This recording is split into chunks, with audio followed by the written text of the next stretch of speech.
llegó el momento de abrir una ventana al pasado y escuchar esos pasajes de la historia que marcaron el rumbo de nuestra sociedad. Deje que su imaginación vuele y que las ondas sonoras lo lleven de paseo por un inolvidable viaje por la historia.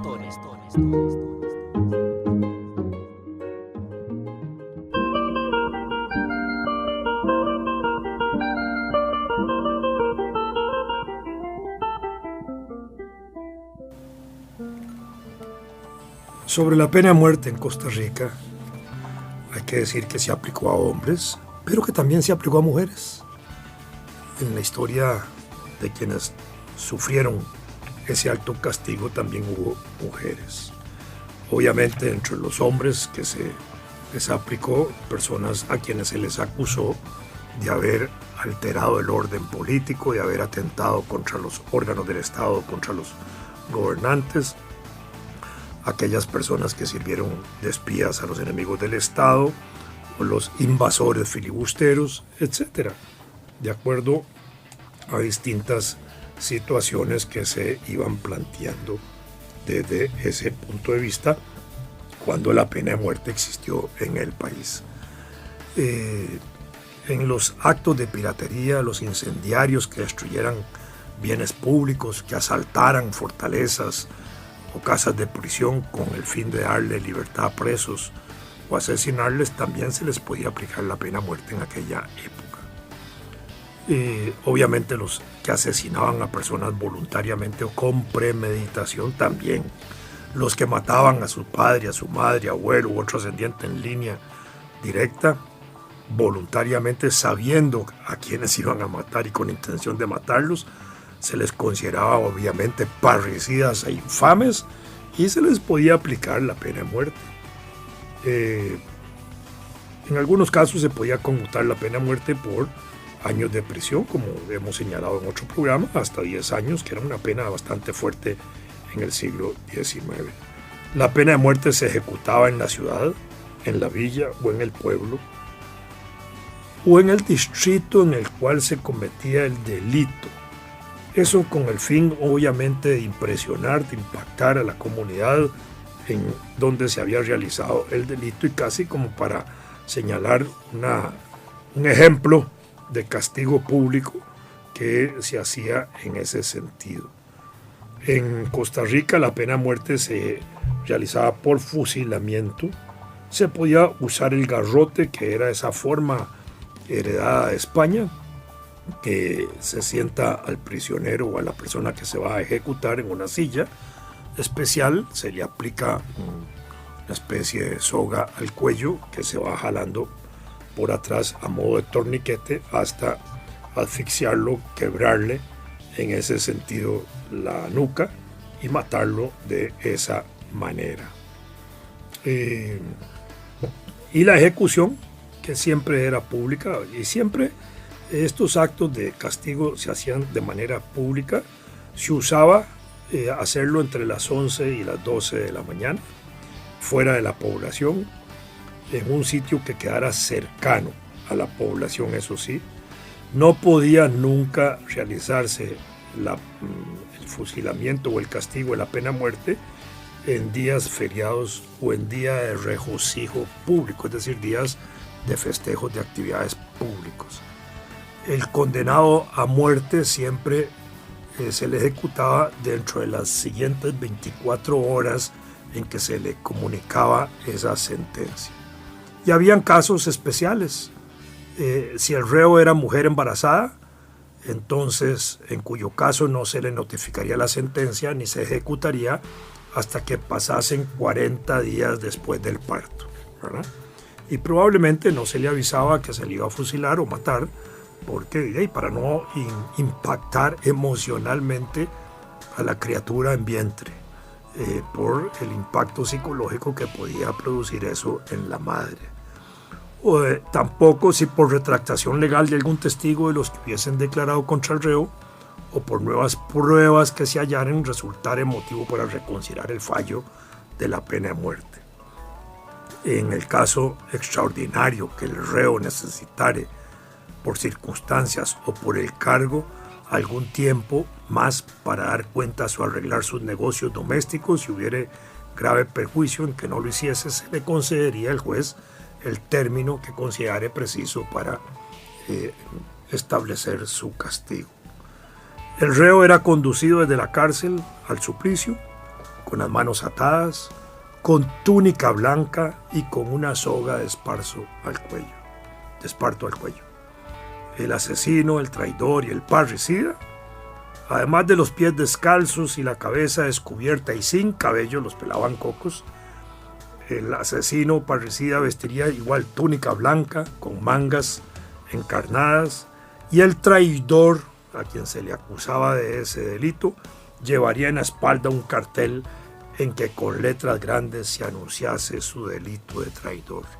Era usual, y todavía hasta hace 50 años, 60 años tal vez, que en las prisiones, especialmente en la de mujeres, a las mujeres se les rapaba cuando eran detenidas. En la Guerra Civil del 48 todavía se aplicaba ese castigo para las detenidas que iban al Buen Pastor, incluso detenidas de carácter político.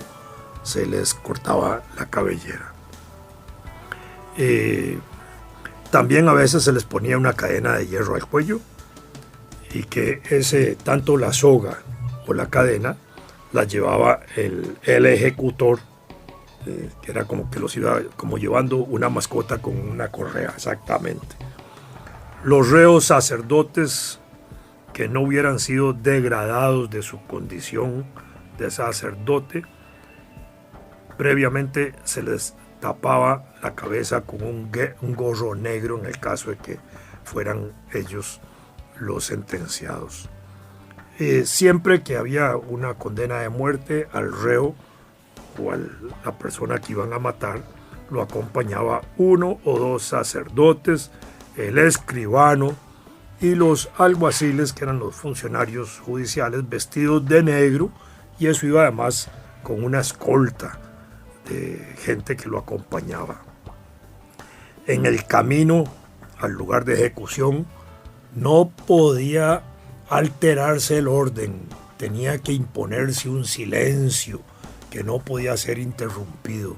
La gente tenía que estar calladita y solo se toleraban las oraciones del reo y de los sacerdotes, y todo aquello que no perturbara o turbara, porque quienes perturbaran igualmente podrían ser reprendidos de manera inmediata con arresto o con multa. Cuando se ejecutaba la sentencia de muerte en Costa Rica, el cadáver permanecía expuesto al público en el mismo sitio hasta la caída del sol. Acordémonos que se fusilaba o se mataba al mediodía, entre las 11 y las 12, y hasta las 6 de la tarde se mantenía el cadáver expuesto, que era una forma como de amedrentar, de asustar, de imponer, digamos, un temor reverencial ante las autoridades y ante las posibilidades de cometer crímenes.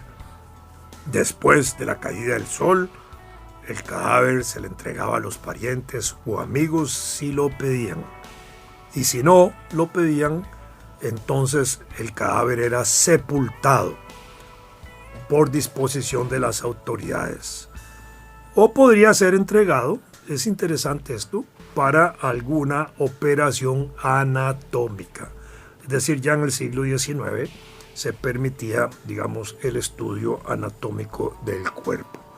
Si uno ve lo que es el estudio de la anatomía patológica de Costa Rica, las primeras autopsias que se hacen en el Hospital San Juan de Dios datan prácticamente de principios del siglo XX, y hay fotos de eso, y hay fotos donde cada cierto número de miles de autopsias el cuerpo médico y los técnicos de patología se tomaban la foto frente a un cadáver, señalando el avance importante que había en torno al estudio anátomo-patológico. Sin embargo, es interesante señalar que en el siglo XIX se autorizaba la posibilidad de que el cuerpo pudiera haber sido entregado para operaciones anatómicas. Los los cuerpos que quedaban exceptuados, por los cadáveres que quedaban exceptuados de estas condiciones eran los de traidores o parricidas, a los cuales se les daba sepultura en el campo y en sitios retirados fuera de los cementerios públicos, sin permitirse señal alguna sobre el sepulcro. Esto es interesante porque hasta 1888 los cementerios en Costa Rica fueron administrados por la Iglesia Católica, y en ese sentido en la Iglesia Católica no permitía que se enterraran, obviamente, personas que no creían en Dios, de otras religiones y de algunas calificaciones que la propia calificaciones que la propia Iglesia establecía para no ser enterrados. Y en el caso legal tampoco se permitía que traidores o parricidas fueran sepultados en esos cementerios de administración religiosa. Justamente tampoco se permitía a aquellas personas que se suicidaban o que morían en duelos o situaciones similares. En este sentido, se enterraba fuera de los cementerios sin poner señal alguna del lugar donde descansaba el fallecido o el muerto por condena en este sentido. Si había un delito de pena de muerte en que afectaba a 3 o más reos, no todos, se señalaba en el siglo XIX, deberían sufrirla, y en suerte se jugaban quienes podían ser los que cargaban con la pena. Si no llegaban a 10, entonces se fusilaba o se mataba a 2. Si llegaban a 10 o más, a 3.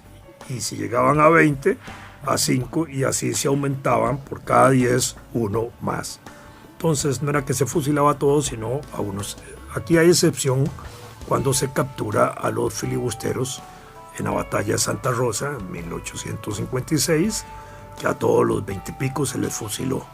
Ahí no hubo esa salvedad de dejar en posibilidad de vida a unos cuantos.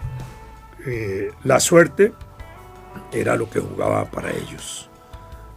Los que no les tocara la muerte los condenaban a 10 años de presidio, o se les podía confinar. El confinamiento era una forma de castigo que se sacaba a la persona y se le enviaba a una región larguísima de Costa Rica. Digo larguísima, enfatizo en el concepto pensando en el siglo XIX. Y en el siglo XIX una región larguísima podía ser San Ramón de Alajuela. Y ahí hubo personajes muy importantes de la vida política que fueron confinados. Pero generalmente a Alajuela se mandaba gente de la clase política, que eran intelectuales. Por eso también San Ramón se convierte a finales del siglo XIX en un centro intelectual y de cultura muy importante, porque ahí había mucho confinado, mucho sentenciado, obligado a ir a vivir a San Ramón, y desarrollaron grupos de cultura y de estudio y de pensamiento muy importantes que hicieron de aquel pueblo un centro muy activo de pensamiento vivo. Pero también los podían mandar a regiones como Golfito. En esa época se llamaba El Pozo, y El Pozo pues era un lugar lejano, y allá los mandaban, o los mandaban también a la zona atlántica, al Caribe, y ahí habían regiones para ubicar a este tipo de personajes a quienes se les conmutaba la pena de muerte y se les cambiaba por la de confinamiento, o aquellos que eran condenados al confinamiento. Los cómplices, los que auxiliaban en un delito, o los autores, y los que por su suerte o conmutación de la pena de muerte hubieran dejado de sufrirla, no se les consideraba exceptuadas si eran menores de 14 años, sufrirían la pena de ver ejecutar a sus compañeros. Es decir, los castigaban con ir a ver el fusilamiento. Era una manera de amedrentar, de asustar probablemente. Cuando el jefe de Estado, antes de 1848, había conmutado la muerte y la persona era aprendida antes de haber cumplido el destierro o se fugase del presidio o de la fortaleza donde lo tenían, se le condenaba a 10 años de presidio y no se le podía descontar la pena bajo ninguna circunstancia. Así se desarrolló la parte de la pena de muerte en Costa Rica en la época en que la tuvimos como un castigo máximo. Castigo igual se le dio a las personas que tenían lepra cuando se fugaban del hospital que se había hecho a modo de cárcel, que se llamaba Lazareto, o así se le decía, y cuando habían deserciones y la gente salía huyendo, pues si los capturaban los podían matar. Hoy se sabe que la lepra no es contagiosa, o que el nivel de contagio es tan difícil verdaderamente que después eliminaron el leprosario, como eliminaron también el hospital antituberculoso que recogía personas para tenerlas recluidas. En el caso de la lepra se requiere un convivio muy íntimo, de muy larga duración, más de 20 y pico de años, para poderse contagiar de eso. Hay todavía una discusión teórica científica sobre cuáles son las razones de esa que causan la lepra. Bueno, eso es parte de ese elemento de la historia nacional, que a veces la tenemos nada más como un leve recuerdo de que en Costa Rica se aplicó la pena de muerte. Es interesante en este caso señalar cómo se destacaba las situaciones de pena de muerte. Un documento dice que sea sacado de la prisión en que se encuentra, que se arrastre a la cola de una bestia con una soga al cuello y voz de pregonero que publique su delito. Iba alguien gritando qué delito había cometido. En esta forma será conducido a la horca. Con la misma soga se le suspenderá en ella hasta que naturalmente muera, sin que persona alguna sea osado o quitarlo sin mandato del juez de la vida.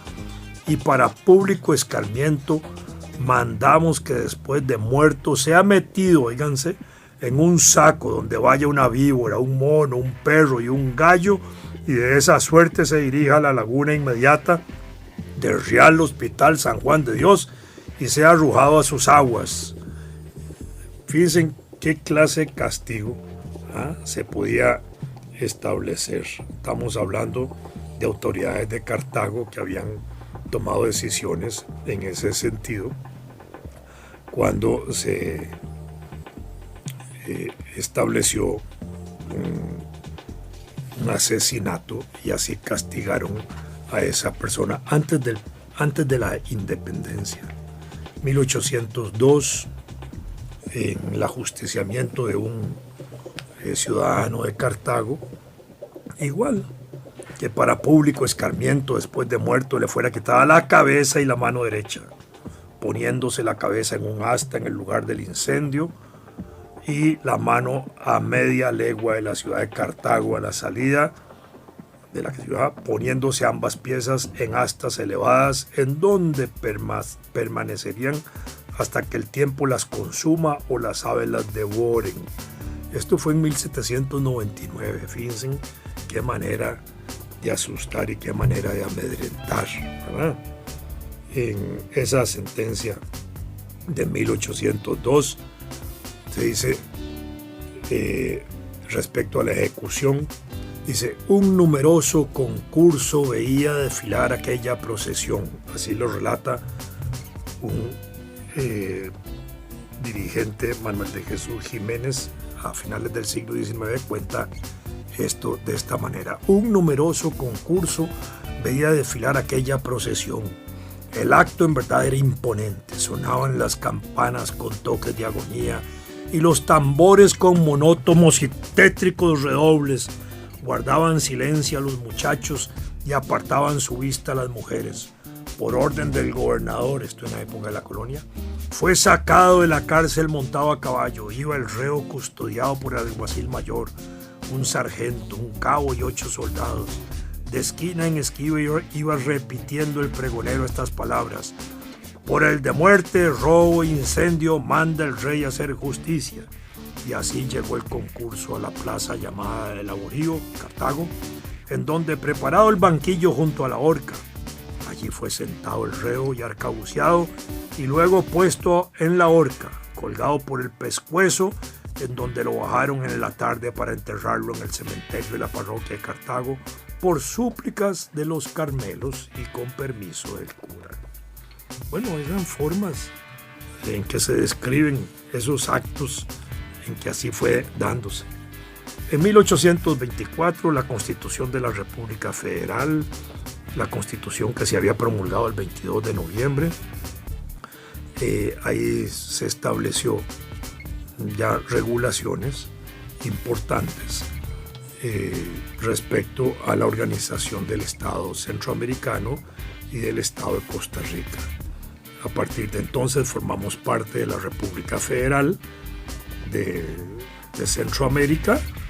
Ahí teníamos autoridades federales, presidentes, diputados, Senado, Corte Suprema de Justicia, y al mismo tiempo teníamos la organización estatal interna de cada uno de los países que formaban la República Federal o de los estados. Por eso es que formamos el Estado Libre de Costa Rica dentro de la República Federal.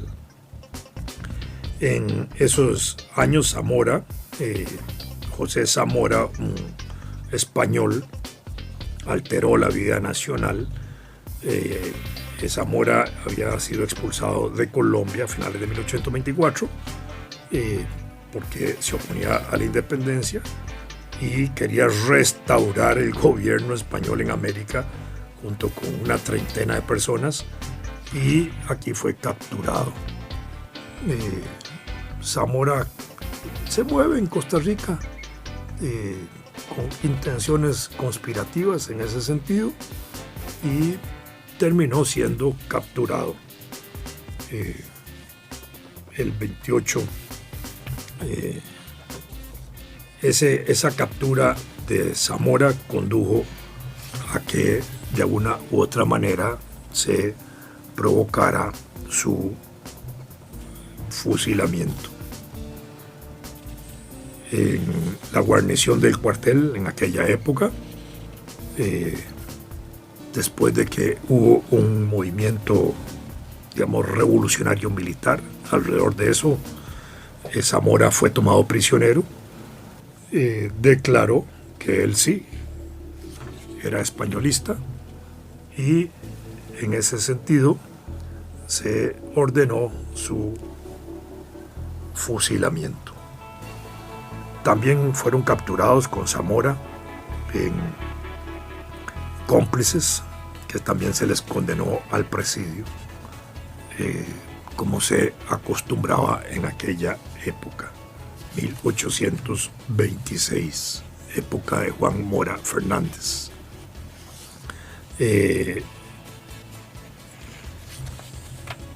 La pena de muerte en ese periodo, a pesar de ser un gobernante educador, un gobernante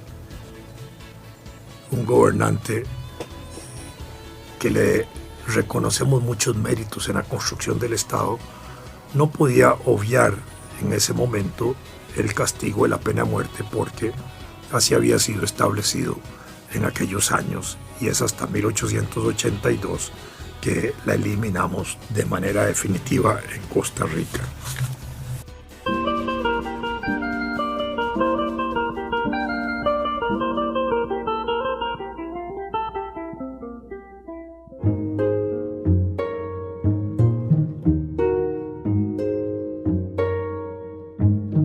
Acompáñenos la próxima semana y sumérjase en el mar del conocimiento de la historia.